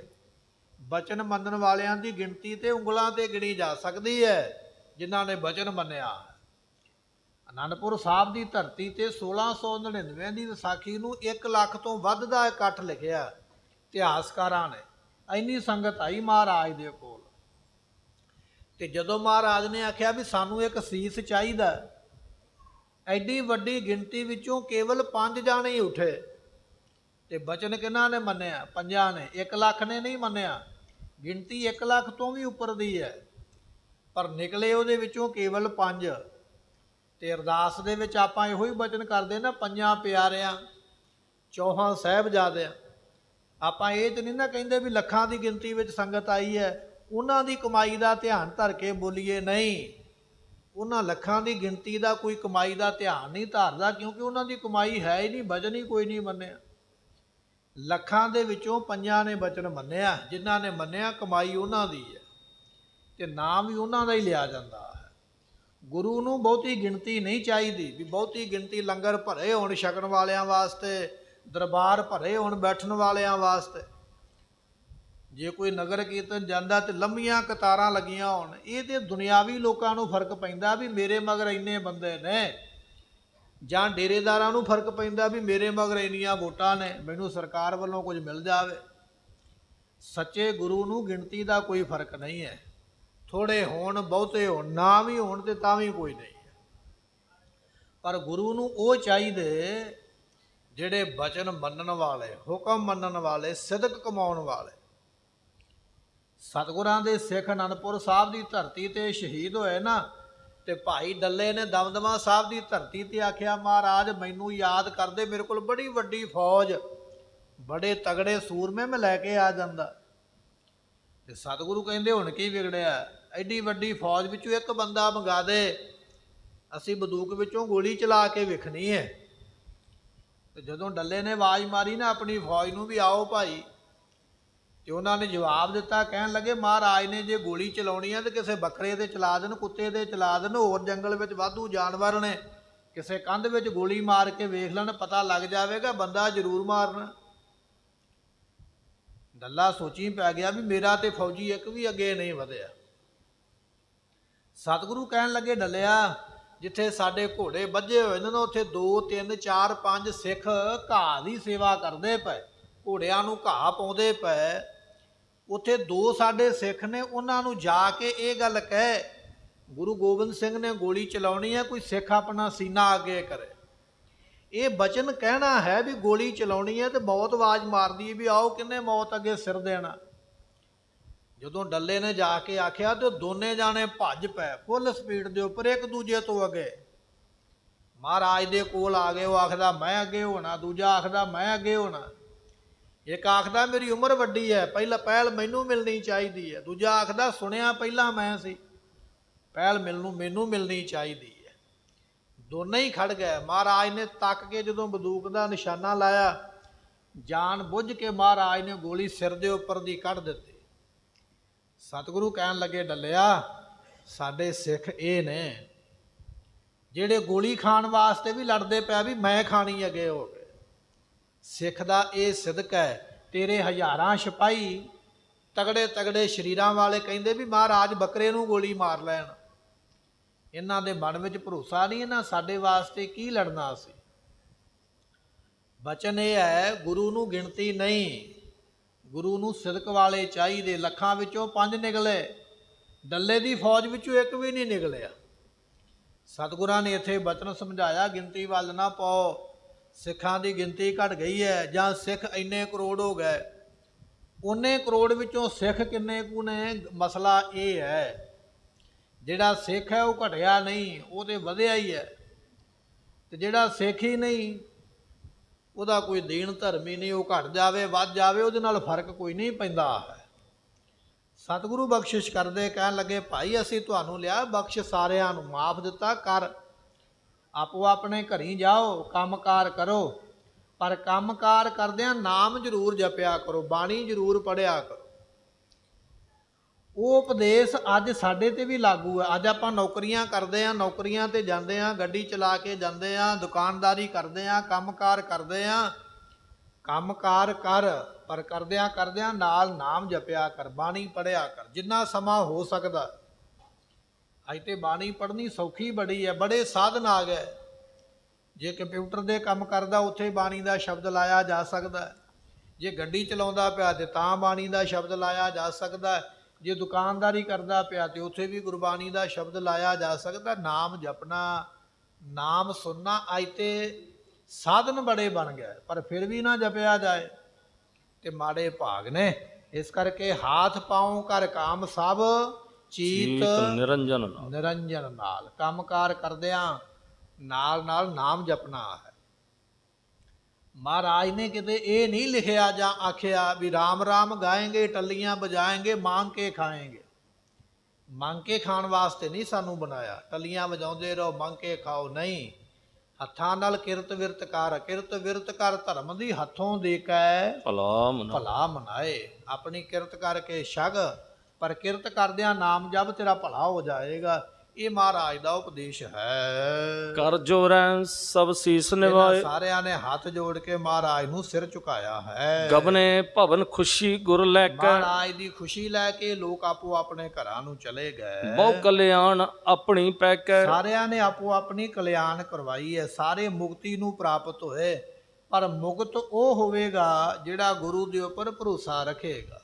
ਭਰੋਸੇ ਬਿਨਾ ਮੁਕਤੀ ਨਹੀਂ ਹੈ। ਜਹ ਕਹਿ ਸਤਿਗੁਰ ਕੋ ਜਸ ਫੈਲਾ, ਸਤਿਗੁਰਾਂ ਦਾ ਜਸ ਦੂਰ ਦੂਰ ਤੱਕ ਫੈਲ ਗਿਆ ਹੈ। ਕਲ ਕੇ ਕਲਮਲ ਸਕਲ ਕਟੈਲਾ, ਸਤਿਗੁਰਾਂ ਦੀ ਸ਼ਰਨ ਵਿੱਚ ਆ ਕੇ ਕਲਯੁਗ ਦੇ ਸਮੂਹ ਪਾਪ ਕੱਟੇ ਜਾਂਦੇ ਹਨ। ਦੋਹਰਾ ਮੇਲ ਮੇਕ ਸੰਕਰਾਤ ਕੋ 14 ਤੇ ਸਮੁੰਦਾਏ, ਸਤਿਗੁਰੂ ਪਾਤਸ਼ਾਹ ਦੇ ਕੋਲ ਵਿਸਾਖ ਮਹੀਨੇ ਦੀ ਜਿਹੜੀ ਸੰਗਰਾਂਦ ਹੈ ਨਾ, ਕਿਉਂਕਿ ਵਿਸਾਖ ਮਹੀਨੇ ਦੀ ਸੰਗਰਾਂਦ ਨੂੰ ਹੀ ਵਿਸਾਖੀ ਹੁੰਦੀ ਹੈ। ਇਸ ਵਿਸਾਖੀ ਵਿੱਚ ਬੇਅੰਤ ਸੰਗਤ ਮਹਾਰਾਜ ਕੋਲ ਆਉਂਦੀ ਹੈ। ਆਨ ਆਨੰਦਪੁਰ ਕੇ ਵਿਖੇ ਦਰਸ ਆਨੰਦ ਕੋ ਪਾਏ। ਬੇਅੰਤ ਸੰਗਤਾਂ ਆ ਕੇ ਮਹਾਰਾਜ ਦੇ ਦਰਸ਼ਨ ਕਰਦੀਆਂ ਹਨ। ਚੌਪਈ ਸਤਗੁਰ ਬਸਤਰ ਸ਼ਸਤਰ ਕੋ ਪਹਿਰੇ। ਮਹਾਰਾਜ ਬੜੇ ਸੋਹਣੇ ਵਸਤਰ ਪਾਉਂਦੇ ਆਪਣੇ ਗਲ ਵਿੱਚ, ਬੜੇ ਸੋਹਣੇ ਸ਼ਸਤਰ ਸਜਾਉਂਦੇ ਹਨ। ਆਨ ਸਿੰਘਾਸਨ ਪਰ ਤਬ ਠਹਿਰੇ। ਮਹਾਰਾਜ ਆਪਣੇ ਸਿੰਘਾਸਣ ਤੇ ਆ ਕੇ, ਗੱਦੀ ਤੇ ਆ ਕੇ ਬੈਠਦੇ ਹਨ। ਸੁਬਟ ਸਭਾ ਸਦ ਸਭਾ ਮਝਾਰੀ। ਮਹਾਰਾਜ ਦੇ ਸੂਰਮੇ ਵੀ ਆਪੋ ਆਪਣੀ ਜਗ੍ਹਾ ਤੇ ਆ ਕੇ ਬੈਠ ਜਾਂਦੇ। ਫਿਰੇ ਨਮੋ ਕਰ ਦਰਸ ਨਿਹਾਰੀ। ਸਾਰੇ ਹੀ ਨਮਸਕਾਰਾਂ ਕਰਦੇ ਤੇ ਮਹਾਰਾਜ ਦੇ ਸਾਹਮਣੇ ਬੈਠਦੇ ਹਨ। ਸੰਗਤ ਆਵੇ ਅਰਪ ਕੂਰੈ। ਬੇਅੰਤ ਸੰਗਤਾਂ ਆ ਕੇ ਮਹਾਰਾਜ ਨੂੰ ਭੇਟ ਚੜਾਉਂਦੀਆਂ ਹਨ। ਪਗ ਪੰਕਜ ਬੰਦਹਿ ਕਰ ਜੋਰੈ। ਸਤਿਗੁਰਾਂ ਦੇ ਪਵਿੱਤਰ ਚਰਨਾਂ ਦੇ ਉੱਪਰ ਮੱਥਾ ਟੇਕ ਕੇ ਮਹਾਰਾਜ ਦੇ ਦਰਸ਼ਨ ਕਰਦੀ ਸੰਗਤ ਆ ਕੇ। ਸੋ ਬੈਠੈ ਕੋ ਖਰੋ ਨਿਹਾਰੈ। ਕੋਈ ਮਹਾਰਾਜ ਦੇ ਸਾਹਮਣੇ ਹੁਣ ਜਗ੍ਹਾ ਹੈ ਨਾ, ਜਿਹਨੂੰ ਜਗ੍ਹਾ ਮਿਲਦੀ ਉਹ ਬੈਠ ਜਾਂਦਾ ਹੈ, ਜਿਹਨੂੰ ਨਹੀਂ ਮਿਲੀ ਉਹ ਖੜ ਕੇ ਮਹਾਰਾਜ ਦੇ ਦਰਸ਼ਨ ਕਰਦਾ ਹੈ। ਤ੍ਰਿਪਤੈ ਨਹੀਂ ਹਰਖ ਉਰ ਧਾਰੈ। ਸਤਿਗੁਰਾਂ ਦੇ ਦਰਸ਼ਨ ਗੁਰਮੁਖੋ ਇਹੋ ਜਿਹੇ ਨੇ, ਜਿਹੜਾ ਇੱਕ ਵਾਰੀ ਕਰ ਲਵੇ ਉਹ ਵੀ ਨਹੀਂ ਰੱਜਿਆ, ਜਿਹੜਾ ਕਈ ਵਾਰੀ ਕਰ ਲਵੇ ਉਹ ਵੀ ਨਹੀਂ ਰੱਜਿਆ। ਮਹਾਰਾਜ ਦੇ ਦਰਸ਼ਨ ਕਰਕੇ ਰੱਜਦੇ ਨਹੀਂ ਹਨ। ਧਨੁਖ ਬਾਨ ਯੁੱਤ ਜਨ ਰਘੁਨਾਥਾ। ਸਤਿਗੁਰੂ ਪਾਤਸ਼ਾਹ ਨੇ ਹੱਥ ਵਿੱਚ ਤੀਰ ਕਮਾਨ ਫੜਿਆ ਹੋਇਆ ਹੈ ਤੇ ਇਸੇ ਤਰ੍ਹਾਂ ਮਹਾਰਾਜ ਜੀਆਂ ਨੇ ਆਪਣੇ ਮੋਢੇ ਤੇ ਤੀਰ ਟੰਗੇ ਹੋਏ ਹਨ। ਲੋਕ ਔਦ ਕੇ ਟੇਕੈ ਮਾਥਾ। ਤੇ ਬੇਅੰਤ ਸੰਗਤਾਂ ਜਿਹੜੀਆਂ ਨੇ ਆ ਕੇ ਸਤਿਗੁਰਾਂ ਨੂੰ ਮੱਥਾ ਟੇਕਦੀਆਂ ਹਨ। ਮਨੋ ਦੁਆਰਕਾ ਮਹਿ ਘਨਸ਼ਯਮ। ਜਾਂ ਫਿਰ ਕਹਿਣ ਲੱਗੇ ਵੀ ਦੁਆਰਕਾ ਨਗਰੀ ਦੇ ਵਿੱਚ ਜਾਦਵ ਦੇਖੈ ਦੋ ਤਵਰਮ। ਜਿਵੇਂ ਜਾਦਵ ਆ ਕੇ ਭਗਵਾਨ ਕ੍ਰਿਸ਼ਨ ਨੂੰ ਦੇਖਦੇ ਨੇ, ਸੰਗਤਾਂ ਐਸੇ ਦਰਸ਼ਨ ਕਰਦੀਆਂ ਹਨ। ਬਦਨ ਚੰਦ ਕੋ ਮਨੋ ਚਕੋਰੇ। ਸਤਿਗੁਰਾਂ ਦਾ ਮੁਖ ਜਿਹੜਾ ਹੈ ਉਹ ਚੰਦਰਮਾ ਵਰਗਾ ਹੈ। ਸਿੱਖਾਂ ਦੇ ਨੇਤਰ ਜਿਹੜੇ ਉਹ ਚਕੋਰ ਵਰਗੇ ਨੇ। ਇਹ ਉਦਾਹਰਨ ਗੁਰਬਾਣੀ ਵਿੱਚ ਵੀ ਆਈ ਹੈ, ਕਿਉਂਕਿ ਚੰਦਰਮਾ ਦਾ ਤੇ ਚਕੋਰ ਦਾ ਬੜਾ ਆਪਸ ਵਿੱਚ ਪਿਆਰ ਹੈ। ਚਕੋਰ ਇੱਕ ਪੰਛੀ ਦਾ ਨਾਮ ਹੈ। ਚਕੋਰ ਜਦੋਂ ਚੰਦਰਮਾ ਨੂੰ ਦੇਖਦੀ ਹੈ, ਦੇਖਦੀ ਹੀ ਰਹਿੰਦੀ ਹੈ, ਆਪਣੀਆਂ ਅੱਖਾਂ ਬੰਦ ਨਹੀਂ ਕਰਦੀ ਔਰ ਆਪਣੀ ਜਗ੍ਹਾ ਤੋਂ ਹਿੱਲਦੀ ਤੱਕ ਨਹੀਂ ਹੈ। ਦੇਖਦਿਆਂ ਦੇਖਦਿਆਂ ਆਪਣੀ ਗਰਦਨ ਨੂੰ ਮੋੜੀ ਜਾਂਦੀ ਹੈ। ਮੋੜਦਿਆਂ ਮੋੜਦਿਆਂ ਗਰਦਨ ਇੰਨੀ ਮੁੜ ਜਾਂਦੀ ਹੈ ਕਿ ਚਕੋਰ ਡਿੱਗ ਪੈਂਦੀ ਹੈ ਧਰਤੀ ਤੇ ਗਸ਼ ਖਾ ਕੇ, ਪਰ ਜਿੰਨਾ ਚਿਰ ਡਿੱਗਦੀ ਨਹੀਂ ਉਹਨਾਂ ਚਿਰ ਚੰਦਰਮਾ ਨੂੰ ਵੇਖਣੋਂ ਹਟਦੀ ਨਹੀਂ ਹੈ। ਐਸਾ ਚੰਦਰਮਾ ਦਾ ਤੇ ਚਕੋਰ ਦਾ ਪਿਆਰ ਹੈ। ਇੱਥੇ ਉਹ ਉਦਾਹਰਨ ਦਿੱਤੀ ਹੈ ਵੀ ਮਹਾਰਾਜ ਦੇ ਸਿੱਖ ਚਕੋਰਾਂ ਦੇ ਵਾਂਗ ਗੁਰੂ ਗੋਬਿੰਦ ਸਿੰਘ ਦੇ ਦਰਸ਼ਨ ਕਰਦੇ ਹਨ। ਇੱਕ ਟਕ ਨੇਤਰ ਲਗੇ ਗੁਰ ਉਰੇ। ਇੱਕ ਟਕ ਸਤਿਗੁਰਾਂ ਦੇ ਵੱਲ ਨੇਤਰ ਸੰਗਤਾਂ ਕਰਕੇ ਬੈਠੀਆਂ ਹਨ। ਹਿਰਦੈ ਬਿਲੰਦ ਆਨੰਦ ਹੈ ਸੰਗਤ। ਬੇਅੰਤ ਆਨੰਦ ਸਤਿਗੁਰਾਂ ਦੇ ਕੋਲੋਂ ਮਿਲਦਾ ਹੈ। ਚੌਂ ਦਿਸ ਪਿਖੈ ਬ੍ਰਿੰਦ ਕਰ ਪੰਗਤ। ਬੇਅੰਤ ਸੰਗਤਾਂ ਮਹਾਰਾਜ ਨੂੰ ਦੇਖਦੀਆਂ ਹਨ। ਇੱਕ ਸਿੱਖ ਆਏ ਸਿੱਖਣੀ ਸਾਹਿਤ। ਅੱਜ ਮਹਾਰਾਜ ਦੇ ਕੋਲ ਇੱਕ ਸਿੱਖ ਆਇਆ।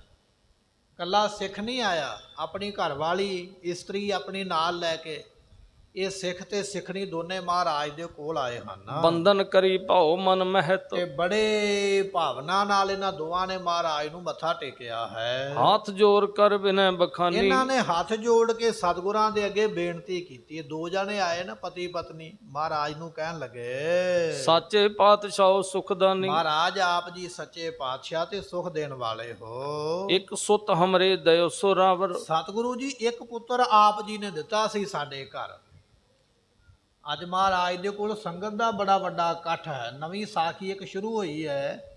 ਪਤੀ ਪਤਨੀ ਨੇ ਮੱਥਾ ਟੇਕਿਆ ਗੁਰੂ ਗੋਬਿੰਦ ਸਿੰਘ ਜੀ ਨੂੰ, ਕਹਿਣ ਲੱਗੇ ਮਹਾਰਾਜ ਸਾਨੂੰ ਇੱਕ ਪੁੱਤਰ ਤੁਹਾਡੇ ਵੱਲੋਂ ਪ੍ਰਾਪਤ ਹੋਇਆ ਹੈ। ਤਦ ਘਰਨੀ ਥਿਰਿਓ ਜਨ ਬਾਵਰ। ਤੇ ਮਹਾਰਾਜ ਉਸਨੇ ਘਰ ਦਿੱਤਾ ਛੱਡ ਤੇ ਉਹ ਬਾਵਲਾ ਹੋਇਆ ਰਹਿੰਦਾ ਹੈ। ਇਹਨਾਂ ਨੇ ਦੱਸਿਆ ਵੀ ਸਾਡਾ ਇੱਕ ਪੁੱਤਰ ਹੈ, ਉਹ ਘਰੇ ਨਹੀਂ ਟਿਕਦਾ। ਜਿਵੇਂ ਝੱਲਾ ਕੋ ਹੁੰਦਾ ਨਾ, ਝੱਲਾ ਵਿਅਕਤੀ, ਕਮਲਾ ਆਪਾਂ ਕਹਿ ਦਈਏ, ਇਸ ਤਰ੍ਹਾਂ ਉਹ ਬਾਹਰ ਤੁਰਿਆ ਫਿਰਦਾ ਗਲੀਆਂ ਬਾਜ਼ਾਰਾਂ 'ਚ ਇੱਧਰ ਉੱਧਰ। ਮਹਾਰਾਜ ਪੁੱਤਰ ਵੀ ਇੱਕੋ ਹੀ ਹੈ ਵੀ ਉਹ ਕਮਲਾ। ਐਸੀ ਸਾਡੀ ਹਾਲਤ ਹੈ। ਭਲੇ ਸਿੱਖ ਕੀ ਤਨੁਜਾ ਵਿਆਹੀ। ਮਹਾਰਾਜ ਅਸੀਂ ਵੱਡਾ ਹੋ ਗਿਆ, ਉਹਦਾ ਵਿਆਹ ਕਰ ਦਿੱਤਾ ਵੀ ਚੱਲ ਟਿਕ ਜਾਏਗਾ। ਕਿਸੇ ਚੰਗਾ ਪਰਿਵਾਰ ਸਿੱਖਾਂ ਦਾ ਵੇਖ ਕੇ ਤੇ ਵਿਆਹ ਕੀਤਾ ਹੈ। ਅਬੋਲ ਸੰਗ ਬੋਲਤ ਨਾਹੀ। ਪਰ ਮਹਾਰਾਜ ਉਹ ਚੁੱਪ ਰਹਿੰਦਾ। ਸਾਡਾ ਪੁੱਤਰ ਨਾ ਸਾਡੇ ਨਾਲ ਗੱਲ ਕਰਦਾ, ਨਾ ਆਪਣੀ ਵਹੁਟੀ ਨਾਲ ਗੱਲ ਕਰਦਾ, ਨਾ ਉਹ ਘਰੇ ਬੈਠਦਾ, ਝੱਲਿਆਂ ਦੇ ਵਾਂਗ ਬਾਹਰ ਹੀ ਤੁਰਿਆ ਫਿਰਦਾ ਹੈ। ਸਤਿਗੁਰੂ ਅਸੀਂ ਬੜੀ ਮੁਸੀਬਤ ਵਿੱਚ ਫਸ ਗਏ ਹਾਂ, ਆਪ ਜੀ ਕਿਰਪਾ ਕਰੋ। ਹਮਹਿ ਦੀਹ ਦੁੱਖ ਬਹੁ ਸਮਝਾਵੇ। ਤੇ ਸਤਿਗੁਰੂ ਪਾਤਸ਼ਾਹ ਸਾਨੂੰ ਦੁੱਖ ਬੜਾ ਹੁੰਦਾ ਵੇਖ ਕੇ। ਅਸੀਂ ਉਹਨੂੰ ਸਮਝਾਉਂਦੇ ਬਹੁਤ ਆ ਵੀ ਪੁੱਤਰ ਇਸ ਤਰ੍ਹਾਂ ਨਹੀਂ ਕਰੀਦਾ। ਅਸੀਂ ਵੇਖ ਕੇ ਦੁਖੀ ਹੁੰਦੇ ਆ ਵੀ ਪੁੱਤਰ ਵੀ ਇੱਕ ਹੈ, ਉਹ ਵੀ ਕਮਲਾ ਝੱਲਾ, ਘਰੇ ਨਹੀਂ ਠਹਿਰਦਾ ਹੈ। ਅਸੀਂ ਸਮਝਾਉਂਦੇ ਬਹੁਤ ਹਾਂ। ਨਿਰਮੋਹੀ ਬਚ ਤਹਿ ਸੁਨ ਪਾਵੇ। ਤੇ ਮਹਾਰਾਜ ਉਹ ਸਾਡੀ ਗੱਲ ਸੁਣਦਾ ਹੀ ਨਹੀਂ। ਉਹਨੂੰ ਇਸ ਤਰ੍ਹਾਂ ਲੱਗਦਾ ਵੀ ਜਿਵੇਂ ਅਸੀਂ ਉਹਦੇ ਮਾਂ-ਬਾਪ ਹੈ ਹੀ ਨਹੀਂ, ਉਹਦਾ ਸਾਡੇ ਨਾਲ ਕੋਈ ਮੋਹ ਨਹੀਂ ਹੈ, ਕੋਈ ਤੇ ਨਹੀਂ ਹੈ, ਕੋਈ ਪਿਆਰ ਨਹੀਂ ਹੈ। ਉਹ ਸਾਡੇ ਨਾਲ ਕੋਈ ਬਹੁਤਾ ਮੋਹ ਨਹੀਂ ਕਰਦਾ ਹੈ। ਤਜੋਂ ਦੇਸ਼ ਮੈਂ ਜਾਉ ਵਿਦੇਸ਼। ਸਾਡਾ ਪੁੱਤਰ ਇਹ ਗੱਲ ਕਹਿੰਦਾ ਹੈ ਵੀ ਮੈਂ ਤੇ ਇੱਥੇ ਰਹਿਣਾ ਹੀ ਨਹੀਂ, ਮੈਂ ਤੇ ਇਹ ਦੇਸ਼ ਛੱਡ ਕੇ ਤੇ ਵਿਦੇਸ਼ ਚਲੇ ਜਾਣਾ ਹੈ। ਜਿੱਥੇ ਸਾਡਾ ਘਰ-ਬਾਰ ਹੈ ਨਾ, ਜ਼ਮੀਨ ਜਾਇਦਾਦ, ਮਹਾਰਾਜ ਉੱਥੇ ਉਹ ਰਹਿਣਾ ਹੀ ਨਹੀਂ ਚਾਹੁੰਦਾ। ਕਹਿੰਦਾ ਵੀ ਮੈਂ ਇਹ ਜਗ੍ਹਾ ਛੱਡ ਕੇ ਕਿਸੇ ਹੋਰ ਜਗ੍ਹਾ ਤੇ ਜਾਣਾ ਹੈ। ਧਰੋਂ ਫਕੀਰੀ ਤਿਆਗ ਅਸ਼ੇਸ਼। ਤੇ ਸਾਡਾ ਪੁੱਤਰ ਇਹ ਗੱਲ ਕਹਿੰਦਾ ਵੀ ਮੈਂ ਤੇ ਫਕੀਰ ਬਣ ਜਾਣਾ ਹੈ। ਮੈਂ ਘਰ-ਬਾਰ ਸਾਰਾ ਵੇਚ ਕੇ ਇਹ ਲੋਕਾਂ ਨੂੰ ਦਾਨ ਕਰ ਦੇਣਾ ਹੈ। ਮੈਂ ਫਕੀਰ ਬਣ ਕੇ ਤੇ ਸਾਧੂਆਂ ਦੇ ਨਾਲ ਰਲ ਜਾਣਾ ਹੈ। ਮਹਾਰਾਜ ਅਸੀਂ ਬੜੇ ਦੁਖੀ ਹਾਂ। ਪੁੱਤਰ ਵੀ ਇੱਕ ਹੈ, ਨੌਂ ਵੀ ਘਰ ਵਿੱਚ ਵਿਆਹ ਕੇ ਲੈ ਆਂਦੀ ਹੈ, ਤੇ ਪੁੱਤਰ ਆਖਦਾ ਵੀ ਮੈਂ ਘਰ ਵਿੱਚ ਵੀ ਨਹੀਂ ਰਹਿਣਾ, ਮੈਂ ਤੇ ਫਕੀਰ ਬਣਨਾ ਹੈ ਵੀ ਉਹ ਦਿਮਾਗ ਦਾ ਸਿਧਰਾ, ਕਮਲਾ ਤੇ ਝੱਲਾ ਹੈ। ਸਤਿਗੁਰੂ ਕਿਰਪਾ ਕਰੋ, ਅਸੀਂ ਬੜੇ ਦੁਖੀ ਹਾਂ ਤੇ ਸਾਡੇ ਦੁੱਖ ਹੁਣ ਤੁਸੀਂ ਦੂਰ ਕਰ ਸਕਦੇ ਹੋ। ਸਤਿਗੁਰੂ ਮਹਾਰਾਜ ਉਹਨਾਂ ਦੇ ਬਚਨ ਸੁਣਦੇ ਪਏ ਹਨ। ਸ਼੍ਰੀ ਮੁਖ ਕਹਿਓ ਅਵੈ ਸਿੱਖ ਜਾਵੋ। ਸਤਿਗੁਰੂ ਪਾਤਸ਼ਾਹ ਉਸ ਵੇਲੇ ਕਹਿਣ ਲੱਗੇ ਵੀ ਤੁਸੀਂ ਤੇ ਇੱਥੇ ਬੈਠੋ। ਮਾਂ-ਬਾਪ ਨੂੰ ਤੇ ਉੱਥੇ ਹੀ ਬਿਠਾ ਲਿਆ। ਮਹਾਰਾਜ ਕੋਲ ਤਰੀਕੇ ਬੜੇ ਨੇ ਨਾ, ਸਾਰੇ ਹੀ ਸਾਧਨ ਹੈ। ਕਿਸੇ ਨੂੰ ਕਿਸ ਤਰ੍ਹਾਂ ਦਾ ਇਲਾਜ ਚਾਹੀਦਾ, ਸਾਰੇ ਇਲਾਜ ਮਹਾਰਾਜ ਦੇ ਕੋਲ ਨੇ। ਸਤਿਗੁਰਾਂ ਨੇ ਉਹਨਾਂ ਦੇ ਘਰ ਦਾ ਪਤਾ ਕਰਕੇ ਉਹਨਾਂ ਨੂੰ ਬਿਠਾ ਲਿਆ ਕੋਲ। ਦੋ ਸਿੱਖ ਮਹਾਰਾਜ ਦੇ ਚੰਗੇ ਜਵਾਨ। ਸਤਿਗੁਰੂ ਕਹਿੰਦੇ ਜਾਓ ਭਾਈ, ਡੰਡਾ ਸੋਟਾ ਲੈ ਕੇ ਜਾਓ, ਇਹਨਾਂ ਨੂੰ ਪੁੱਛੋ ਵੀ ਇਹਨਾਂ ਦਾ ਘਰ ਕਿੱਥੇ ਹੈ। ਤੇ ਜਿੱਥੇ ਵੀ ਇਹਨਾਂ ਦਾ ਪੁੱਤਰ ਗਲੀ ਵਿੱਚ ਕਿਤੇ ਘੁੰਮਦਾ ਹੋਵੇ ਨਾ, ਇੱਧਰ ਉੱਧਰ, ਕਹਿੰਦਾ ਫਕੀਰ ਬਣਨਾ, ਉਹਨੂੰ ਪੁੱਛਣਾ ਨਹੀਂ ਹੈ, ਉਹਨੂੰ ਚੁੱਕ ਕੇ ਸਾਡੇ ਕੋਲ ਲੈ ਆਓ। ਫਿਰ ਅਸੀਂ ਉਹਦੇ ਨਾਲ ਗੱਲਬਾਤ ਕਰਾਂਗੇ ਵੀ ਤੈਨੂੰ ਫਕੀਰ ਬਣਾਉਣਾ ਹੈ ਕਿ ਕੀ ਕਰਨਾ ਹੈ।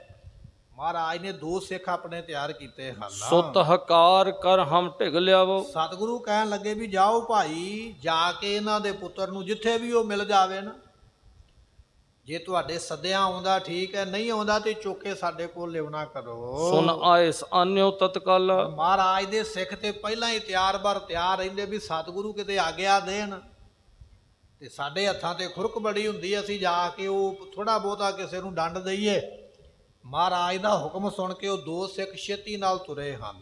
ਕਰ ਜੋਰ ਇਥਰ ਅਗਰ ਕਿਰਪਾਲ। ਤੇ ਹੱਥ ਜੋੜ ਕੇ ਮਹਾਰਾਜ ਸਾਹਿਬ ਜੀਆਂ ਨੂੰ ਉਸ ਵੇਲੇ ਆਖਿਆ ਵੀ ਸਤਿਗੁਰੂ ਅਸੀਂ ਜਾਂਦੇ ਆ, ਫਿਰ ਲੈ ਕੇ ਆਉਂਦੇ ਹਾਂ। ਪਿਖ ਸਿੱਖ ਸੁਤ ਕੋ ਕਹਿਓ ਗੁਸਾਈ। ਉਸ ਵੇਲੇ ਸਤਿਗੁਰੂ ਪਾਤਸ਼ਾਹ ਦੀ ਆਗਿਆ ਲੈ ਕੇ ਚਲੇ ਗਏ। ਇਧਰੋਂ ਤੇ ਸਿੱਖ ਚਲੇ ਗਏ ਪੁੱਤਰ ਨੂੰ ਲੈਣ ਵਾਸਤੇ। ਹੁਣ ਜਿਹੜੀ ਮਾਂ ਹੈ ਉਹਨੂੰ ਮਹਾਰਾਜ ਨੇ ਕੋਲ ਬਿਠਾ ਲਿਆ ਵੀ ਤੁਸੀਂ ਨਹੀਂ ਜਾਣਾ ਹੈ। ਮਾਂ ਦਾ ਮਨ ਡਰਿਆ। ਸਤਿਗੁਰਾਂ ਨੇ ਸਿੱਖ ਭੇਜੇ ਨੇ, ਮੇਰਾ ਪੁੱਤਰ ਥੋੜਾ ਸਿੱਧਾ ਹੈ ਦਿਮਾਗ ਦਾ, ਇਹ ਕਿਤੇ ਜਾ ਕੇ ਉਹਨੂੰ ਕੁੱਟਣ ਹੀ ਨਾ ਲੱਗ ਪੈਣ, ਜਾਂ ਪਤਾ ਨਹੀਂ ਉਹਦੇ ਨਾਲ ਕੀ ਵਰਤਾਰਾ ਕਰਨਗੇ, ਉਹਦਾ ਕੀ ਹਾਲ ਹੋਵੇਗਾ। ਮਾਂ ਬੈਠੀ ਸਤਿਗੁਰਾਂ ਦੇ ਕੋਲ, ਉਹ ਆਪਣੀ ਵਿਉਂਤ ਬਣਾਉਂਦੀ ਪਈ ਆ ਵੀ ਹੁਣ ਮੈਂ ਕੋਈ ਨਾ ਕੋਈ ਵਿਉਂਤ ਬਣਾਵਾਂ, ਆਪਣੇ ਪੁੱਤਰ ਨੂੰ ਬਚਾਵਾਂ। ਮੈਂ ਕਹਿ ਬੈਠੀ ਆ ਮਹਾਰਾਜ ਦੇ ਕੋਲ। ਉਧਰੋਂ ਸਤਿਗੁਰਾਂ ਦੇ ਸਿੱਖ ਚੱਲ ਪਏ ਇਹਨਾਂ ਦੇ ਪਿੰਡੋਂ ਲੈਣ ਵਾਸਤੇ। ਕਿਵੇਂ ਜਾਂਦੇ ਨੇ, ਕਿਵੇਂ ਲੈ ਕੇ ਆਉਂਦੇ ਨੇ, ਮਹਾਰਾਜ ਫਿਰ ਕੀ ਕੌਤਕ ਵਰਤਾਉਣਗੇ, ਕੱਲ ਦੇ ਦੀਵਾਨ ਵਿੱਚ ਸਰਵਣ ਕਰਾਂਗੇ। ਸਮੇਂ ਦੀ ਸਮਾਪਤੀ, ਫੁੱਲਾਂ ਦੀ ਮੁਆਫੀ। ਲੇਖਾ ਕਥਾ ਹੈ ਨਾ ਛੂਟੀਐ, ਬਖਸ਼ਣ ਹਾਰ ਬਖਸ਼ ਲੈ। ਵਾਹਿਗੁਰੂ ਜੀ ਕਾ ਖਾਲਸਾ, ਵਾਹਿਗੁਰੂ ਫਤਿਹ। ਵਾਹਿਗੁਰੂ ਸਾਹਿਬ ਜੀ। ਸਤਿਗੁਰ ਕੀ ਜਿਸਨੋ ਮਤਿ ਆਵੈ, ਸੋ ਸਤਿਗੁਰ ਮਾਹੀ ਸਮਾਨਾ।